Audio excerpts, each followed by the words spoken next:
Corona వల్ల దేశం మొత్తం ఆర్థిక సంక్షోభంలో ఉన్నప్పటికీ నిన్న ప్రధాని నరేంద్ర మోడీ గారు 20 లక్షల కోట్ల ప్యాకేజీని ప్రకటించడం జరిగింది.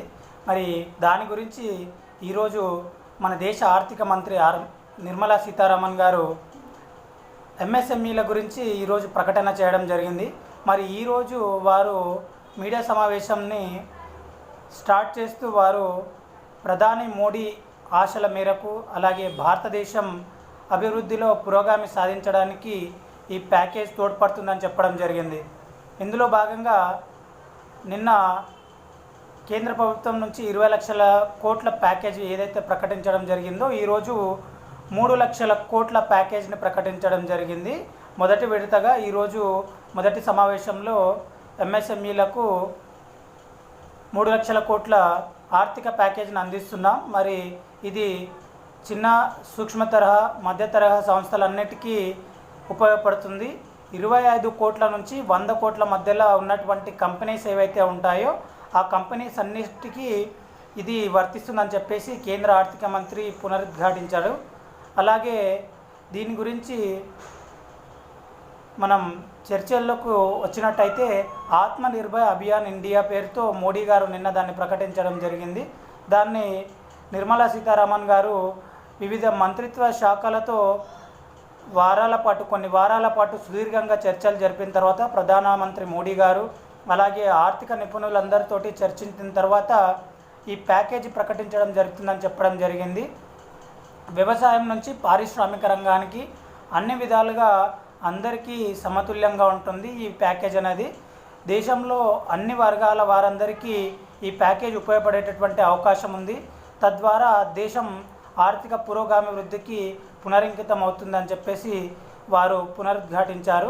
అదేవిధంగా దీన్ని లోకల్గా ఉన్నటువంటి బ్రాండ్స్ అంటే మేక్ ఇన్ ఇండియాలో ఏదైతే ఉన్నాయో నిన్న ప్రధానమంత్రి మోడీ గారు ఏదైతే చెప్పారో లోకల్గా ఉన్న బ్రాండ్స్ను మీరు అందరూ కొనుగోలు చేయండి. తద్వారా దేశంలో ఉన్నటువంటి బ్రాండ్స్కి మీరే ఒక మార్కెటింగ్ క్రియేట్ చేయొచ్చు. తద్వారా మన మార్కెటింగ్ సెక్టార్ని పెంచుకొని మనం దాన్ని గ్లోబలైజేషన్గా, ఎందుకంటే ఇప్పుడు భారత్లో ఉన్నటువంటి అనేక రకాలైనటువంటి బ్రాండ్స్ ఒకప్పుడు వాళ్ళ దేశంలో అవి లోకల్ బ్రాండ్సే. వాళ్ళు ఏదైతే మార్కెటింగ్ని పెంచుకున్నారో అది గ్లోబల్ ఎకనామిక్గా స్ప్రెడ్ అయిన తర్వాత వివిధ దేశాల నుంచి ట్రాన్స్పోర్ట్లో ఎగుమతులు దిగుమతులు అవ్వడం ద్వారా వాటికి బ్రాండ్ ఇమేజ్ ఏర్పడింది. అలాగే మన ఇండియాలో కూడా చాలా రకాలైనటువంటి బ్రాండ్స్ ఉత్పత్తి చేసేటటువంటి సామర్థ్యం ఉంది. దానికి తగ్గట్టుగా మేక్ ఇన్ ఇండియాలో భాగంగా వీటిని ప్రోత్సహించాలని చెప్పేసి ఆర్థిక మంత్రి నిర్మలా సీతారామన్ గారు కూడా దాన్ని మరొకసారి గుర్తు చేయడం జరిగింది.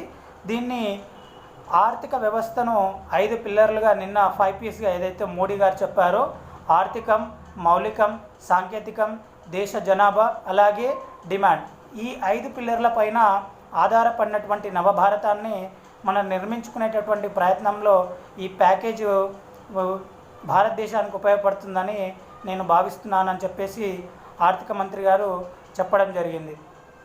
దీన్ని లోకల్గా ఉన్న బ్రాండ్స్ని ఏ విధంగా ఉత్పత్తి చేయడానికి కొనుగోలు అమ్మకాలు ఏ విధమైనటువంటి నిర్ణయాలు తీసుకుంటారన్నది చూడాల్సినటువంటి అవసరం ఉంది. అలాగే స్వీయ ఆధారిత భారత్ పేరుతో ఈ ప్యాకేజ్ ఏదైతే ఏర్పాటు చేయడం జరిగిందో దీనివల్ల స్మాల్ స్కేల్ సెక్టార్స్కి చాలా రకంగా వివిధ రకాలుగా ఉపయోగపడేటటువంటి అవకాశం ఉంది. ఆర్థికంగా నలిగిపోతున్నటువంటి చిన్న సూక్ష్మ మధ్యతరగతి కంపెనీస్ ఏవైతే ఉంటాయో వాటన్నిటికీ భారీ ప్యాకెట్ ప్రకటించడం జరిగింది. అలాగే వీళ్ళన్నిటికీ ఎంఎస్ఎంఈలందరికీ రుణభారం పడకుండా ప్రభుత్వ గ్యారంటీనే ఇస్తుంది. మీరు అప్పులు తీసుకునేటప్పుడు కేంద్ర ప్రభుత్వం యొక్క గ్రాంట్ ఉంటుంది, ఎటువంటి డాక్యుమెంట్స్ సబ్మిట్ చేయాల్సినటువంటి అవసరం లేదని చెప్పడం జరిగింది. ఈ ప్యాకేజ్ ఏదైతే ఉందో అక్టోబర్ 31, 2020 వరకు మీరు తీసుకునేటటువంటి సదుపాయం ఉందని చెప్పారు. అంటే దాదాపుగా 5 నెలల వరకు ఇది నిరంతరంగా కొనసాగేటటువంటి ప్రక్రియ. ఈ బ్యాంకుల నుంచి రుణాలు తీసుకునేటప్పుడు మనకు జనరల్గా తెలిసిన విషయమే, బ్యాంకులు ఏ విధంగా సతాయిస్తాయి, బ్యాంకులు ఎటువంటి డాక్యుమెంట్స్ అడుగుతాయి, ఎన్ని రకాలుగా ఈరోజు రమ్మంటారు, రేపు రమ్మంటారు, ఇలా తిప్పుతూనే ఉంటారు. కాబట్టి ఇటువంటి ప్రాబ్లమ్స్ రాకూడదని చెప్పేసి కేంద్ర ప్రభుత్వమే వాటికి గ్యారంటీగా ఉంటుందని చెప్పేసి క్లియర్గా ఇన్స్ట్రక్షన్స్ ఇవ్వడం జరిగింది. ఇది పూచీకత్తు లేని పన్నులు అన్నట్టు. పూచీకత్తు లేని లోన్లు ఇవ్వడం జరుగుతుంది అన్నట్టు. 45 లక్షల కంపెనీస్కు ఓవరాల్గా దేశంలో ఉన్నటువంటి చిన్న మధ్యతరగతి సూక్ష్మ కంపెనీలన్నిటికీ ఇది ఉపయోగపడేటటువంటి అవకాశం ఉంటుంది. ఇది ప్రధాని మోదీ ఉద్దేశం ఏంటంటే, ఇప్పుడు జీడిపిలో దాదాపుగా 29% ఈ సూక్ష్మ మధ్యతరగతి కంపెనీస్ అన్నిటికీ వాటా ఉంది. కాబట్టి వీటిని కొద్దిగా బూస్టప్ ఇచ్చినట్టయితే ఇప్పుడు ఈ స్మాల్ స్కేల్ సెక్టర్లో ఎంప్లాయీస్ ఎవరైతే ఉన్నారో వారందరికీ ఉద్యోగ భద్రత కల్పించినట్టు ఉంటుంది. అలాగే మన ప్రొడక్షన్ కూడా స్టార్ట్ చేయడం జరుగుతుంది. రేపటి నుంచే ప్రొడక్షన్ స్టార్ట్ చేసుకోవచ్చు అని చెప్పడం జరిగింది. మరి ఈ ఉద్యాపన ద్వారా, ఈ ప్యాకేజ్ ద్వారా కంపెనీస్ ఎటువంటి బెనిఫిట్స్ వస్తాయంటే, ఇప్పుడు 20,000 కోట్ల, ఇప్పుడు చాలా ఆర్థికంగా నలిగిపోయినటువంటి కంపెనీస్కి 20,000 కోట్ల ప్రత్యేక బడ్జెట్ని ప్రకటించడం జరిగింది. దీని ద్వారా కంపెనీస్ ఏవైతే ఉంటాయో అవన్నీ రుణాలు తీసుకొని వారు రీపేమెంట్ చేయాల్సి ఉంటుంది. ఇది మరి ఈ రీపేమెంట్ చేసే ప్రక్రియ ఏ విధంగా ఉంటుందన్నది కూడా వారు చెప్పడం జరిగింది. మొదటి 12 నెలలు అంటే 1 సంవత్సర కాలం మారిటోరియం విధించుకునేటటువంటి అవకాశం ఇవ్వడం జరిగింది. అంటే ఓవరాల్గా 4 సంవత్సరాల లోపల ఈ పేమెంట్ అనేది రీపేమెంట్ చేయాల్సి ఉంటుంది. అంటే ఈ రీపేమెంట్ చేయడం అంటే ఫస్ట్ ఇయర్కి ఇప్పుడు తీసుకున్న వెంబడే మళ్ళీ వాటికి తగ్గట్టు రుణాలు కట్టాలి, అప్పులు పెరిగేటటువంటి భారం ఏర్పడుతుంది. కాబట్టి ఒక 1 ఇయర్ వరకు మారిటోరియం విధించుకోవచ్చు. మిగతా 3 సంవత్సరాల లోపల ఈ వడ్డీ అసలు ఈ పూర్తిగా తిరిగి రీపేమెంట్ చేయాల్సినటువంటి అవసరం ఉంటుందని చెప్పడం జరిగింది. అంటే దీని మారిటోరియం వల్ల వచ్చేటటువంటి బెనిఫిట్స్ కొద్దిగా తక్కువగానే ఉన్నాయి. బట్ కాకపోతే ఇప్పుడు కేంద్ర ప్రభుత్వం ప్రకటించినటువంటి 4 సంవత్సరాల టైం ఉంది కాబట్టి కొద్దిగా ఇది బెనిఫిట్గానే చెప్పొచ్చు. మారిటోరియం అంటే ఇది ఇంట్రెస్ట్ పే చేయాల్సినటువంటి అవసరం ఉండదు. అంటే ఈ 12 నెలల కాలానికి ఏదైతే ఇంట్రెస్ట్ పే చేయమో ఆ ఇంట్రెస్ట్ అనేది డబల్ అవుతుంది. ఇది గుర్తించాల్సినటువంటి అవసరం. మారిటోరియం గురించి నేను ఆల్రెడీ ఒక వీడియో చేశాను ఆర్బీఐ ప్రకటించినప్పుడు. అది నా పాత ఛానల్లో ఉంది. కావాలంటే ఎవరైనా నా ఛానల్లో వెళ్ళి మారిటోరియం గురించి ఆ వీడియోలో పూర్తి వివరాలు ఉన్నాయి, తెలుసుకోవచ్చు. నవీన్ కుమార్ నీలా అని కొడితే యూట్యూబ్ ఛానల్లో వచ్చేస్తుందండి. అలాగే ఈ చిన్న కంపెనీస్ ఏవైతే ఉంటాయో స్టాక్ ఎక్స్చేంజ్ మార్కెట్లో లిస్టెడ్ కంపెనీస్లోకి మీరు ఎన్రోల్ చేసుకునేటటువంటి సదుపాయం కల్పిస్తామని చెప్పేసి కొత్త ప్రతిపాదన చేయడం జరిగింది. ఈ ఎంఎస్ఎంఈలు అన్నిటికీ ఏవైతే ఆర్థికంగా కొద్దిగా కుదిట పడతాయో వాటన్నిటికీ మేము స్టాక్ ఎక్స్చేంజ్లో లిస్ట్ అవ్వడానికి అవకాశం ఏర్పరుస్తామని చెప్పడం జరిగింది. ఈ ఎంఎస్ఎంఈలకు ప్రత్యేకంగా 50,000 కోట్ల ఫండ్ని కూడా ప్రకటించడం జరిగింది. ఏవైతే ఉద్దీపనలు ఉన్నాయో ఇవన్నీ మధ్యతరగతి, సూక్ష్మ తరగతి, అలాగే ఇటువంటి కంపెనీస్ అన్నిటికీ ఉపయోగపడుతున్నాయి. అలాగే రాష్ట్రంలో, దేశంలో ఉన్నటువంటి ఉత్పత్తి రంగానికి బూస్టప్ ఇచ్చే విధంగా ఉంటుంది. మరి ఈ ప్యాకేజ్ని ఉపయోగించి స్టాక్ ఎక్స్చేంజ్లో ఎంఎస్ఎంఈలకు ఏ విధంగా ఇస్తారన్నది దీని గురించి క్లియర్గా ఇన్స్ట్రక్షన్స్ వారు త్వరలోనే విడుదల చేస్తామని చెప్పడం జరిగింది. 200 కోట్ల లోపు ఏవైతే కాంట్రాక్ట్స్ ఉంటాయో కేంద్ర ప్రభుత్వానికి సంబంధించినటువంటి కాంట్రాక్ట్స్ ఏవైతే ఉంటాయో గ్లోబల్ ఫండ్స్, దీనికి టెండర్స్ పిలవాల్సినటువంటి అవసరం లేదు. డైరెక్ట్గా 200 కోట్ల లోపు ఏవైతే ఉంటాయో వాటికి గ్రాంట్ చేయడం జరుగుతుందని చెప్పడం జరిగింది. అలాగే అందరూ ఎంఎస్ఎంఈ సెక్టర్లో ఉన్నటువంటి కంపెనీలలో పనిచేస్తున్నటువంటి ఉద్యోగులకి ఒక తీపి వార్త చెప్పడం జరిగింది. ఇంతకుముందు మార్చ్, ఏప్రిల్, మే ఈ 3 నెలలకు ఈపీఎఫ్, ఈపీఓ అంటే ఎంప్లాయీ 12% ఉండింది. అది పే చేయడము కేంద్ర ప్రభుత్వం బాధ్యత తీసుకుంది. మరి ఇప్పుడు దీన్ని మరొక 3 నెలలు పొడిగిస్తూ దాన్ని ఆగస్టు వరకు తీసుకోవడం జరిగింది. అంటే ఓవరాల్గా మార్చి నుంచి ఆగస్టు వరకు మొత్తం 6 నెలలకు సంబంధించినటువంటి ఎంప్లాయీ ప్రావిడెంట్ ఫండ్ ఇది కేంద్ర ప్రభుత్వమే భరిస్తుంది. దీనికి 2,500 కోట్ల రూపాయల పెట్టుబడి పెట్టడం జరిగింది. ఇందులో దీనికి లిక్విడిటీ ఫండ్ ద్వారా మేము డబ్బులు సమకూర్చడం జరుగుతుంది. అలాగే ఈ 12% ఏదైతే ఎంప్లాయీ ఈపీఎఫ్ ఏదైతే పే చేస్తుంటాడో ఆ ఎంప్లాయీ 12% పే చేయాల్సినటువంటి అవసరం లేదు. ఆ పూర్తి మొత్తాన్ని కేంద్ర ప్రభుత్వమే చెల్లిస్తుంది. అదేవిధంగా ఎంప్లాయర్ అంటే కంపెనీ 12% పే చేస్తూ వస్తుంది ఎన్ని రోజులు. మరి 12%కి 10% మాత్రమే కంపెనీ పే చేయాలి. మిగతా 2% కూడా ఆ 2% కూడా కేంద్ర ప్రభుత్వమే భరిస్తుంది. దీనికి కూడా 6,750 కోట్ల లిక్విడిటీ ఫండ్ను తీసుకురావడం జరిగిందని చెప్పడం జరిగింది.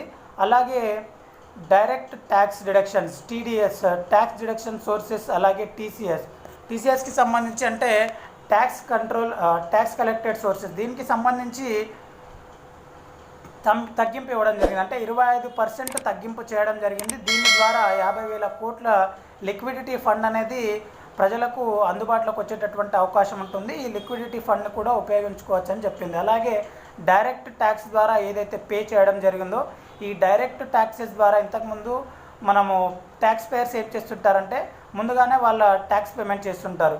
అంటే ఇప్పుడు మన హౌస్ రెంట్స్ కానీ, లేకపోతే ఎంప్లాయీస్ కానీ, లేకపోతే కంపెనీస్ కానీ, ఇటువంటివన్నీ ఆల్రెడీ కంపెనీస్ డైరెక్ట్గా ముందే పే చేస్తుంటాయి.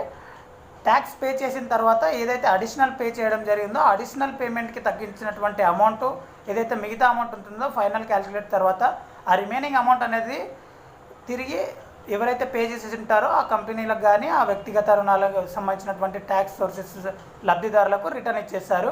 అది ప్రాసెస్ ఆల్రెడీ స్టార్ట్ అయింది. ఇంతవరకు 5 లక్షల మందికి ట్యాక్స్ బెనిఫిషియర్స్కి అమౌంట్ రీఫండ్ చేయడం జరిగింది వారి ఖాతాల్లోకి అని చెప్పేసి చెప్పడం జరిగింది. 12% ఎంప్లాయీస్ హోల్డర్స్ ఏదైతే ఉందో ఇప్పుడు ఇది 15,000 రూపీస్ శాలరీస్, గ్రాస్ శాలరీస్ 15,000 లోపు ఉన్న వారికి మాత్రమే ఈపీఎఫ్ ఈపీఓ అనేది వర్తిస్తుంది. అన్ని రకాలైనటువంటి ఉద్యోగులకు ఇది వర్తించదు. ఇది ముఖ్యమైనటువంటి గమనిక. ఇది కొంతమంది కన్ఫ్యూజ్ అయ్యేటటువంటి అవకాశం ఉంది. ఎంఎస్ఎంఈ సెక్టార్లో ఉన్న వాళ్లకు మాత్రమే ఈ సడలింపు ఉంటుంది. అంటే ఈ సెక్టార్లలో ఎవరైతే ఉద్యోగులు పనిచేస్తుంటారో వారికి మాత్రమే ఈపీఎఫ్ ఈపీఓ అనేది కేంద్ర ప్రభుత్వం చెల్లిస్తుంది. మిగతా కంపెనీలన్నిటికీ యథావిధంగా కొనసాగించడం జరుగుతుంది. ఈ విధమైనటువంటి ప్యాకేజ్ ఇవ్వడం జరిగింది. అలాగే లెస్ దెన్ 15,000 వరకు మాత్రమే క్లియర్గా గుర్తుంచుకోవాల్సినటువంటి అవసరం ఉంది. 15,000 లోపు ఉన్నటువంటి ఆదాయం ఏదైతే అకౌంట్ హోల్డర్స్, శాలరీ హోల్డర్స్ ఉంటారో 15,000 జీతం వచ్చేటటువంటి వాళ్లకు మాత్రమే, 15,000కు పైగా జీతాలు వచ్చే వాళ్లకు ఈ ఈపీఓ ఈపీఎఫ్ అనేది వర్తించదు. దీని ద్వారా 72,22,000 మందికి పైగా బెనిఫిట్ జరిగేటటువంటి అవకాశం ఉందని చెప్పడం జరిగింది కేంద్ర మంత్రి నిర్మలా సీతారామన్ గారు. అలాగే ఈరోజు ప్రకటించినటువంటి 3 లక్షల కోట్ల ప్యాకేజీలో కొన్ని ఇంపార్టెంట్ విషయాలు కూడా చెప్పడం జరిగింది. ఏంటంటే అందులో ఈ కరోనా టైంని యాక్ట్ ఆఫ్ గాడ్గా పరిగణించి కేంద్ర ప్రభుత్వం ఆధీనంలో ఏవైతే పనులు జరుగుతున్నాయో ఇప్పుడు ఆ పనులన్నింటికి 6 నెలలు పొడిగిస్తున్నాము. దీన్ని యాక్ట్ ఆఫ్ గాడ్ కింద తీసుకొచ్చేసి వచ్చే 6 నెలల లోపల ఏదైతే పనులు జరుగుతున్నాయో ఆ పనులన్నింటినీ కంప్లీట్ చేయాలి అని చెప్పేసి వారికి కొద్దిగా వెసులుబాటు కల్పించడం జరిగింది. అలాగే రియల్ ఎస్టేట్కి సంబంధించినటువంటి వాళ్ళకు కూడా ఒక 6 మంత్స్ వరకు దీనికి ప్రొవిజన్ ఇవ్వడం జరిగింది. దీనివల్ల కూడా కొద్దిగా సడలింపు ఇవ్వడం జరిగింది. అలాగే దీనికి సంబంధించినటువంటి పూర్తి సమాచారాన్ని మేము త్వరలోనే వెల్లడిస్తామని చెప్పడం జరిగింది. ఓవరాల్గా చూసుకున్నట్లయితే మొత్తానికి 6 కీలక నిర్ణయాలు తీసుకున్నట్టు నిర్మలా సీతారామన్ గారు చెప్పినటువంటి ఈ ప్యాకేజీని బట్టి మనకు అర్థమవుతుంది. ఒకటి వచ్చేసి 3 లక్షల కోట్ల ఆర్థిక ప్యాకేజీ ప్రకటించడం, రెండవది ఇబ్బందుల్లో ఉన్న ఎంఎస్ఎంఈలన్నిటికీ 20,000 కోట్ల ఫండ్ని తయారు చేయడం జరిగిందని చెప్పడం, అలాగే 50,000 కోట్ల లిక్విడిటీ ఫండ్స్ క్రియేట్ చేయడం జరిగింది. అదేవిధంగా ఎంఎస్సీలలో అర్హతల్లో కూడా సడలింపులు చేస్తాము, తద్వారా స్టాక్ ఎక్స్చేంజ్లో లిస్ట్ చేసుకునేటటువంటి సదుపాయం ఉంటుందని కూడా చెప్పడం జరిగింది. అదేవిధంగా 200 కోట్ల లోపు ఏదైతే టెండర్లు ఉంటాయో, కేంద్ర ప్రభుత్వానికి సంబంధించినటువంటి టెండర్స్ ఉంటాయో వాటికి టెండర్స్ పిలవాల్సినటువంటి అవసరం లేదని చెప్పడం జరిగింది.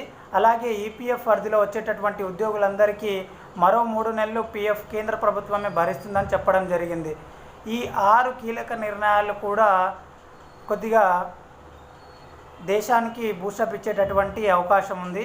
మరి దీనివల్ల ఫ్యాక్టర్స్లో ఎంతవరకు ఎఫెక్ట్ వస్తుంది అన్నది మరి పోను చూడాల్సినటువంటి అవసరం ఉంది.